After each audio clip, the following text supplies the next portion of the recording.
ankle rock. I have wedges set up underneath the ball of my big toe and the big toe, and on the outside of my heel so that it's lifted up a little bit from the outside tipping in.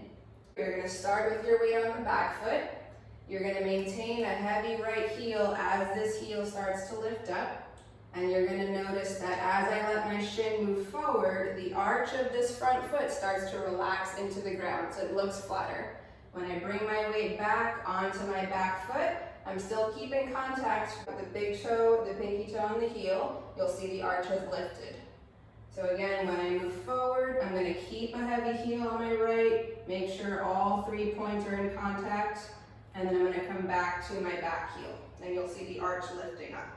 As I move forward, my shin moves forward. It's almost like a little squat, but it's not necessarily down, it's going forward. You want to make sure the heel stays heavy, and then you come back to the back foot. This is going to teach your foot how to yield under load, so when you're running and all of your weight is on one foot in that instant, the arch should relax, and then when you start to go off of it, or before you're about to land on it, there is an arch that exists. There is a cycle. So it's as my foot lightly touches the ground and the heel contacts, or if you're a midfoot striker, the same cycle still applies.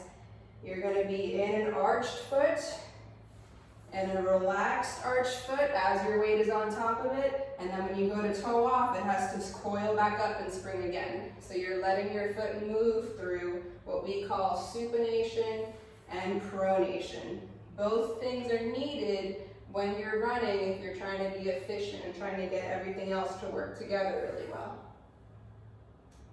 If you don't have wedges, you can take a couple of books, and ideally they're soft, skinny books, paperback.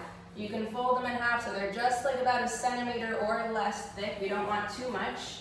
And then you can wedge your ball of the foot and big toe the same way, and then open it in half for the back. So you have a wedge from the outer heel tipping it inward. And then you can set it up the same way. So you're going to let the knee translate forward, letting the arch relax into the floor. And then when you come back, that arch is going to lift. Make sure you keep the ball of the big toe, the ball of the pinky toe, and the heel in contact at all times. This is what it's going to look like. So here's my right foot. You're going to have a wedge on the outside of the heel here, so it tips it in a little bit, and you're going to have the other wedge covering the ball of the big toe and the big toe itself. So that really stretches the foot when you go to rock into it.